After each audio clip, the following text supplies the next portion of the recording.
श्री गजानन विजय ग्रंथ अध्याय 10. श्री गणेशाय नमः.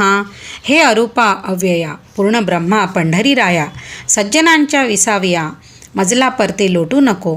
देवा हा दास गणू नको परक्यांचा आता म्हणू. माझ्या पातकांचा नको आणू विचारचित्ती नारायणा. माझ्या करे न झाले पुण्य हे ठाऊके मजला गुण. फार काय तुला वदन दावण्या मी योग्य नसे. ऐशी स्थिती आहे जरी परिदेवात कृपा करी. ओहळास गोदावरी पोटी आपल्या घेतसे. तैसे तुवा करावे दुःख अवघे निवारावे. पातकाला न उरू द्यावे माझ्या ठाई यत्किंचित. तू आणिल्या मनात अवघेच काही घडून येत. रंकाचाही राव होत तुझा लाधता वशिला. असो एकदा पुण्यराशी गेले उमरावतीसी. जाऊन उतरले सदनासी आत्माराम भिकाजीच्या. हा आत्माराम भिकाजी सुत उमरावतीचा असे प्रांत. मोठा अधिकार हातात होता त्याच्या विभूत हो. कायस्थ प्रभू याची जात. हा संतांचा प्रेमी अमित. सदाचार संपन्न गृहस्थाश्रमी वर्तत असे. त्याच्या घरी समर्थ गेले ते त्याने सांग पूजले. मंगल स्नान घातले उष्णोदकाने गजानना. उठणी नाना प्रकारची अंगा लाविली साची. वृत्ती आनंदली त्याची संत सहवासे ते धवा. करवती कांठी उमरेडचा धोतर जोडा नेसविला साचा. भाली केशर गंधाचा भव्य तिलक लाविलासे. कंठा माझी पुष्पहार नैवेद्याचे नाना प्रकार. दक्षिणेसी 100 रुपये त्याने ठेविले. धूपदीप आरती झाली पुष्पांजली समर्पिली. दर्शनालागी दाटी झालीत उमरावतीच्या लोकांची. प्रत्येकायसे वाटावे समर्थ आपल्या घरी न्यावे. यथा सांग करावे पूजन त्यांचे येणे रीती. इच्छा ऐसी बहुत झाली परी थोडक्यांची मनीषा पुरली. सदनी पाऊले लागण्या भली पुण्य पाहिजे बलवत्तर. ते ज्यांच्यापाशी होते समर्थ गेले तेथे तेथे. का की साधूचा अवघे कळते अंतर्ज्ञाने करून. गणेश श्रीकृष्ण खापर्डे उमरावतीचे गृहस्थ बडे. वकिलीत ज्यांच्या पुढे ढीग रुपयांचे पडती की. दादासाहेब या व्रत म्हणत होते वराडात. हा सज्जन भाविक अत्यंत ब्राह्मण शुल्क यजुर्वेदी. त्याने विनंती करिता खरी महाराज गेले त्याच्या घरी. तेथेही झाली याच परी समर्थांची पूजा हो. गणेश आप्पा म्हणून होता लिंगायत वाणी. चंद्राबाई कामिनी त्याची परम भाविक असे. ती बोलली पतीला हा साधू पाहिजे नेला. कसेही करून घराला पहा विनंती करून. आपले निष्पाप असल्या मन याच्या आगमने करून होईल आपले पवित्र सदन. भाविकांचा देव असे गणेश आप्पा म्हणे तिला. वेड लागले आहे तुला हा सदनी साधू न्यावयाला. वशीला पाहिजे बलवत्तर पहा कापरड्या लागुनी. हा साधू न्यावया सदनी. श्रम पडले ते आण ध्यानी. उगा हट्ट धरू नको. चंद्राबाई म्हणे नाथा हे न पटे माझ्या चित्ता. सांगे माझी मनुदेवता सदनी साधू येतील हो. तुम्ही करा हो त्यांना नुसती सदनी येण्यास विनंती. गरीबावरी असते प्रीती संतांची ती विशेष. परी आप्पा बोलना छाती त्याची होईना. बोलवावयासी निज सदनाशी गजानन साधू ते. महाराज वदले अखेर गणेश आप्पांचा धरू न कर. तुझे किती आहे सदन दूर तेवढे सांग मला. तुझ्या सदनी वाटते यावे काही वेळ बसावे. अरे चित्ती असेल ते बोलावे भीड न धरिती कवणाची. ऐसे महाराज बोलता गणेश आप्पाची या चित्ता हर्ष झाला तत्वता. तो न शब्दे बोलवे. समर्थास नेऊनी सदनी पूजा केली उभयंतांनी. आपला संसार त्यांचे चरणी अर्पण केला तात्काळ. असो ऐशा पूजा अमित झाल्या उमरावतीत. त्या प्रत्येक पूजेप्रत एक गृहस्थ हजर असे. तो आत्माराम भिकाजीचा. नात्याने हा होता भाचा राहणार मुंबई शहरीचा. तार मास्तर असे की तो रजा घेऊन भला उमरावतीस होता आला. भेटण्या आपल्या मामाला बाळाभाऊ नाम ज्याचे. त्या बाळाभाऊ कारण समर्थांचे लागले ध्यान. म्हणे ऐशा साधूचे चरण सोडून कुठे जाऊ मी. प्रपंच अवघा अशाश्वत त्यात कशाला गोऊ चित्त. केला आजपर्यंत तोच आता पुरे झाला. काही असो आजपासून मी न सोडी त्यांचे चरण. अमृताला टाकून विष प्याया कोणी जावे. म्हणून प्रत्येक पूजेला बाळाभाऊ हजर भला. होता बुध हो राहिला दुसरे न काही कारण. असो काही दिवसांनी शेगावी आले परतोनी. मळ्यासी न जाता जाणे आले मंदिरी मोठ्याच्या. त्या मंदिराच्या पूर्वेस एक जागा होती ओस. गजानन पुण्यपुरुष येऊन बसला ते ठाया. बातमी महाराज आल्याची कृष्णा पाटला कळली त्यांनी जागा मळ्याची सोडली हे समजले. म्हणून आला धावत त्या ओस जागेवरी सत्य. महाराजा करून दंडवत अधोवदन बैसला. डोळ्यातून वाहे पाणी, खंड त्याला नसे जाणी. वस्त्र टाकले भिजवोनी त्या अश्रूंनी छातीचे. तई महाराज वदले पाटलाला, ऐसा का रे रडशी भला. शोक कोणता तुला झाला ते वेगे सांग मज. पाटील बोले त्यावर जोडून आपले दोन्ही कर. महाराज मळ्याच्या अभेर का हो आज केला हा. ऐसा अक्षम्य कोणता अपराध झाला सांगा आता. माझ्याकडून ज्ञानवंता मी लेकरू आपले असे. ही देशमुखांच्या बाजूची जागा आहे बघा साची. एका माळ्याच्या मालकीची येथे तुम्ही राहू नका. मळ्यात मर्जी नसेल जरी तरी चला राहत्या घरी. ते खाली करीतो सत्वरी तुम्हासाठी दयाळा. काकी तुम्हा वाचून मला न काही प्रिय आन. हे कळले वर्तमान अवघ्या पाटील मंडळी तेही तेथे धावून आले. महाराज विनवू लागले, निज सदना या भले. हरी आणि नारायण महाराज बोलले तयासी. मी जो या जागेसी येऊन बसलो आज दिवशी ते तुमच्या हितास्तव. ते पुढे येईल कळवण. आता न करा भाषण, वाद दोघांचे निर्मूलन. करील हे विसरू नका. जितकी जगी जमेदार तितके न करीती विचार. मागचा पुढचा साचार हेच उणे त्यांच्या ठाई. जा बंकटलालासी पाहुणा आणा वेगेसी. मी सोडिता तत्गृहासी तो नाही रागवला. ते का हे त्यासी विचार. माझी कृपा तुमच्यावर आहे ती न ढळणार कोणत्याही कारणाने. बंकटलालही आला तेथं घालू लागला समजूत. यांच्या मर्जीविरुद्ध मळ्यात तुम्ही यांना नेऊ नका. माझ्या घरून जेव्हा आले तेव्हा सांगा मी काय केले. आपण आहोत त्यांची बाळे ते सारखे अवघ्यांना. सखाराम आसोलकर आहे मनाचा उदार. तो जागा देण्यास इन्कार करणार नाही वाटते. सखाराम देईल जागा. पुढचे करू आपण बघा. म्हणजे अवघ्यास यात भागा घेता येईल सहजची. समेट अवघ्यांचा होऊनी मठ बांधिला त्या ठिकाणी.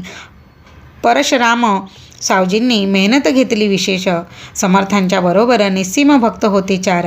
भास्कर, बाळाभाऊ, पितांबर, उमरावतीचा गणेश आप्पा. रामचंद्र गुरव त्याच परी राहत होता बरोबरी. हे 5 पांडव श्रीहरी. गजानन शोभू लागले. वृत्ती बाळाभाऊंची अतिव्यतिरिक्त झाली साची. परवानं त्याने नोकरीची केली यत्किंचित आपुल्या. पत्रे येती वरच्यावरी बाळाभाऊस येण्या घरी. परिणाम अंतरी काहीच त्याच्या होईना. भास्कर म्हणे गुरुराया हा सोकला पेढे खाया. म्हणून ना इच्छा जाया आपल्यापासून कोणीकडे. तुम्ही द्यावा या ते मार. म्हणजेच हा जवळ करील घर. रत्न 14वे पहिल्या बिगर हा येथून हलणे नसे. लकडी वाचून माकड पहान होई कधी धड. मोठमोठाले ते पहाड भिवू लागली वज्राला. एकदा बळेच घालवून दिले बाळाभाऊ कारण. परी तो आला परतून राजीनामा देऊन या. बाळाभाऊ शेगावासी येता भास्कर बोलला त्यासी. का रे आम्हा त्रास देसी. येथे येऊन वरच्यावर ओढाळ बैल हिरव्यागार. पाहे पडाया निरंतर. त्यास जरी दिला मार तरी तो येई तेथ पुन्हा. तैसा लोचटा तुझी कृती तंतोतंत निश्चिती. झाली जयाला विरक्ती त्यानेच येथे यावे रे. हे अहंकाराचे भाषण समर्थानं खपले जाणं. त्यांनी भास्कराचे अज्ञान निवटाया कृत्य केले ऐसे. एका गृहस्थाच्या हाती भली थोरली छत्री होती. ती गजानने घेऊनी हाती बाळास झोडू लागले. मारता मारता मोडली बुध होती छत्री भली. एक मोठी घेतली भरी व काठी वेळूची. तिने मारणे सुरू केले. ते पाहता लोक भ्याले. काही पळून गेले सोडून त्या मठाला. परी बाळाभाऊ तसाच पडला समर्थांच्या पुढे भला. कैक म्हणती असेल मेला तो या अशा माराने. भास्करही झाला चिंतातुर. बाळाभाऊचा पाहून मार. परी समर्थांच्या समोर बोलण्या छाती होईना. तीही काठी मोडली खरी बाळाभाऊच्या पाठीवरी. मग ते कंटाळून अखेरी तुडवू लागले तयाला. जैसा का तो कुंभार माती तुडवितो साचार. तैसाच केला प्रकार महाराजांनी तुडविण्याचा. मठी हा प्रकार चालला. शिष्य समुदाय पळत सुटला. कोणी गेले बोलावण्याला त्यांच्या आवडीच्या मंडळीस. बंकटलाल कृष्णाजी धावून आले मठा माझी. समर्थ हात धरण्याराजी कोणी तयार होईना. बंकटलाल म्हणे भीत समर्था हा आपुला भक्त. पुरे झाले या प्रत आता ऐसे तोडवणे. ऐसे ऐकता भाषण समर्थ बदले हसून. हे असंबद्ध भाषण का करिता कळवणं. कळेना मी न बाळासी मारिले, नाही तयासी तोडविले, निरखून पहा चांगले, म्हणजे येईल कळोनी. महाराज म्हणाले बाळासी, उठ वत्सा वेगेसी, या आलेल्या मंडळीसी अंग तुझे दाखीव. ऐसी आज्ञा होता भला. बाळाभाऊ उठून बसला. लोक त्याच्या अंगाला पाहू लागले निरखून. तो वळाचे नाव नाही, कोठेही न लागले काही. तो पहिल्या परीच होता पाही, निमग्न आपुल्या आनंदात. त्या योगी भास्कराला बाळाभाऊचा अधिकार कळला. मग तोही ना पुन्हा बोलला वेडे वाकडे बाळासी. सोने कसासी उतरते, तेव्हाच त्याची किंमत कळते. आश्चर्य झाले समस्तांते, तो प्रकार पाहून. सुकलाल नामे आगरवाला होता बाळापुराला. श्रोते त्याच्या आगराला गाय एक द्वाड होती. तिने गावात फिरावे, मुला माणसा तुडवावे, सशक्तांसी हुंदडावे, शिंगाने की आपल्या. वाटेल त्याच्या दुकानात गायीने शिरावे अवचित, धान्याची या टोपल्यात तोंड आपुले खुपसावे. वाटेल तितुकी यथेच्छ खावे, राहिलेले नासावे, तेल तुपांचे लंबडावे, पिंप अंगाच्या धक्क्याने. घरी बांधून ठेविता चराटे, तोडी हा हा म्हणता, साखळीसी आणली लघुता, बांधता त्या गायीने. ती गाय नोव्हे वाघिणा, बाळापुरा कारण, लोक गेले कंटाळून, त्रास सोसिता तियेचा. गाभण मुळीच होईना, कास कधीच करीना, कोंडून ठेविता राहीना, घरा माझी कोठेही. लोक म्हणती सुकलालाला, दे खटकास या गाईला, किंवा मारून टाक तिला, तूच गोळी घालून. सुकलाल म्हणे लोकासी, तुम्हीच मारून टाका तिसी, वाटेल त्या प्रयत्नांसी करून या विभूत हो. एका पठणाने तिला मारण्याचा यत्न केला, गोळी भरून बंदुकीला टपून बैसला होता हो. ते कसे काय कोण जाणे, कळले गाई कारणे, तिने येऊन शिंगाने पठाण पाडीला उताना. मी परगावा नेऊन दिली होती सोडून, परी ती आली परतून, त्याला सांगा काय करू मी. ऐसे ऐकता लोक म्हणती, आता याला एक युक्ती, गोविंद बुवांचा घोडा म्हणती समर्थाने गरीब केला. तूही या गाईला घेऊन जा शेगावला, अर्पण करी समर्थाला, म्हणजे अवघे संपले. साधूच गाय दिल्याचे पुण्य तुला लाभले साचे, आणि संकट आमुचे टळेल बाप्पा त्या योगे. ते अवघ्यास मानवले, गाय नेण्याचे ठरविले, तिला धरण्यासाठी केले प्रयत्न नाना परीचे, एकही यत्न नाही फळाला. शेवटी एका पटांगणाला हळकुंड्याचा ढीग केला. सरकी ठेवली शेजारी, ती खाया लागून गाय आली धावून. ती येता फास टाकून धरली 10-20 जणांनी. साखळ दंडाने बांधून पुरी, गाय घातली गाडीवरी, आणली शेगावा भितरी, गजाननासी द्यावया. जवळ शेगाव जसे जसे येऊ लागले, तसे तसे स्वभावात पडलासे त्या गायीच्या पालट. समर्थापुढे येता क्षणी गाय झाली दीनवाणी, तिने लोचनी आणून पाणी. पाहिले त्या पुण्यपुरुषा. महाराज म्हणाले अवघ्यांना, हा काय तुमचा मूर्खपणा, गायीचा ऐशा यातना देणे काही बरे नव्हे. चारही पाय बांधलेत, गळा साखळदंड लाविलेत, शिंगांची ही तीच गत, केली चराटे काथ्याच्या. ऐसा मोठा बंदोबस्त, शोभतसे वाघिणी प्रत, ही गाय बिचारी साक्षात, तिला ना ऐसे करणे बरे. अरे खुळ्यांनो, ही गाय अवघ्या जगाची आहे माय, तिला बांधिले हाय हाय. केवढा कठीण प्रसंग आला, तिला आताच करा मुक्त, तीन हुंदाडी कोणाप्रत, परी लावण्या तिला हात, कोणी छाती कोणाची होईना. जो तो पाहून मागे सरे, तेच समर्थ आले त्वरे, आपल्या त्या पुनीत करे. बंधने तोडिली धेनूची, बंधने अवघी तुटता भली, गाय गाडीच्या खाली आली. पुढले पाय टेकिती झाली, समर्था वंदन करावया. खाली घालून या मान प्रदक्षिणा केल्या, त्या 3 समर्थांचे दिव्य चरण चाटू लागले जिभेने. ऐसा प्रकार तेथे झाला तो अवघ्यांनी पाहिला, समर्थांच्या प्रभावाला शेषही वर्णू शकेना. समर्थ म्हणाले धेनुस, बाई कोणा न द्यावा त्रास, तू या सोडून मठास कोठेही जाऊ नकोस. ऐसा घडता प्रकार अवघ्यांनी केला जय जयकार, उच्च स्वराने त्रिवार समर्थांच्या नावांचा. बाळापूरची मंडळी बाळापुरा निघून गेली. गाय तेथेच राहिली शेगावासी मठामध्ये. त्या दिवसापासून ठावेन तिला चराट. जाण सुज्ञ धेनूचे अवघे गुण तिच्या ठाई पातले.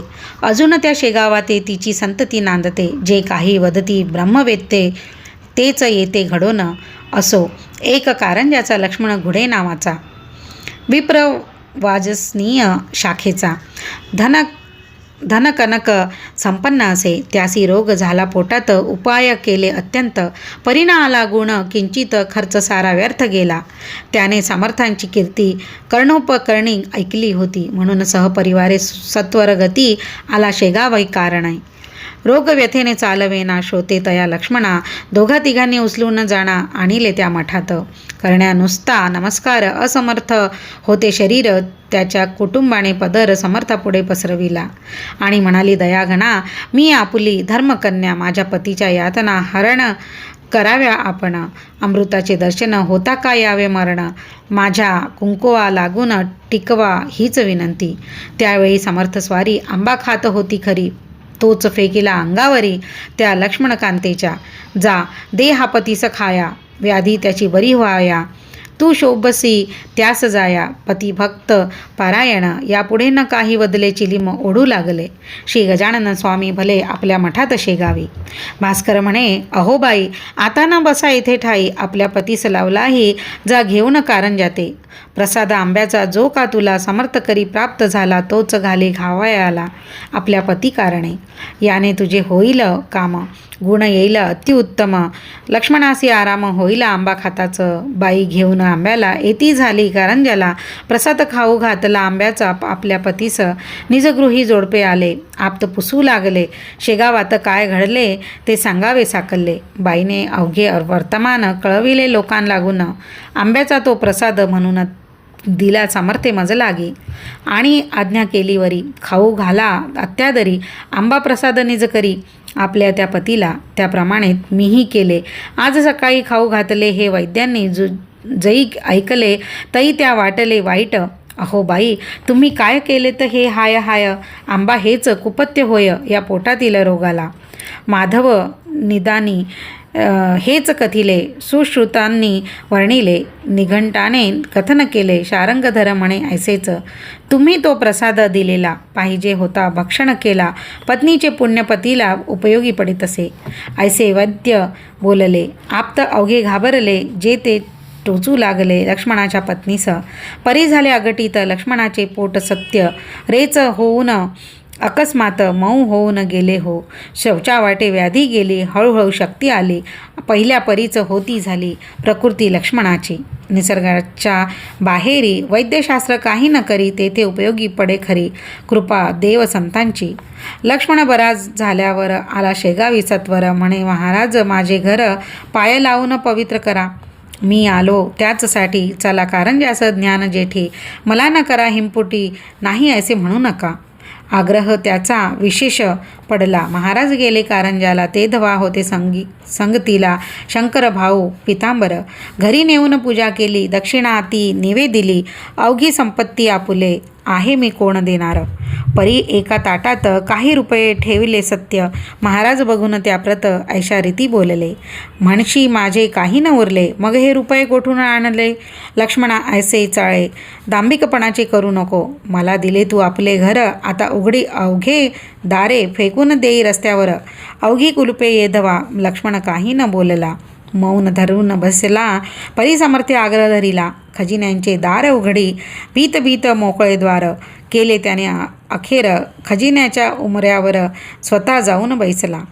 आणि म्हणाला, महाराज यावे, वाटेल ते घेऊन जावे. ऐसे बोलिला जरी बर्वे, परी अन्य भाव अंतरीचा. हे त्याचे दांभिकपण. समर्थ आले कळोन, बहुरुपयाचे राजेपण. कोठून टिके बाजारी. जैसे कडू वृंदावन, वरून पाहता दिसे छान. परी अंतरी कडवटपणा. पूर्ण त्याच्या भरले असे. सोडून त्याच्या घरासी, उपाशी निघाले पुण्यरासी. दांभिकाच्या सदनासी, संतन होती तृप्त कदा. तेथे त्याच्या घराची वा धनदौलतीची गरज समर्था नव्हती साची. ते वैराग्याचे सागर. परी तो जे काही बोलला त्याचा सत्यपणा पाहिला. खोटेपणाचा राग आला म्हणून गेले. उठून जाता जाता बोलले, माझे म्हणसी भले. भोग आता त्याची फळे. माझा उपाय त्यास नसे, मी कृपा करावया. आलो होतो या ठाया, याहीपेक्षा दुप्पट द्याया. परी ते न तुझ्या प्रारब्धी, तेच पुढे झाले सत्य. एका 6 महिन्यात अवघी लक्ष्मी झाली फस्त. त्या भिक्षेची वेळ आली. म्हणून श्रोते, परमार्थात खोटेपणा न खपे किंचित. याचसाठी हे चरित्र समर्थे घडवून आणले. श्री गजानन चिंतामणी त्या गार काय शोभा आणि वा सुवर्णा लागुनी भूषवावे का कथिलाने. स्वस्ती श्री दासगणू विरचित श्री गजानन विजय नामे ग्रंथ सदा भाविक परिसोत निज कल्याण व्हावया. शुभम भवतु. श्री हरिहरार्पणमस्तु. इति श्री गजानन विजय ग्रंथस्य 10मोऽध्यायः समाप्तः.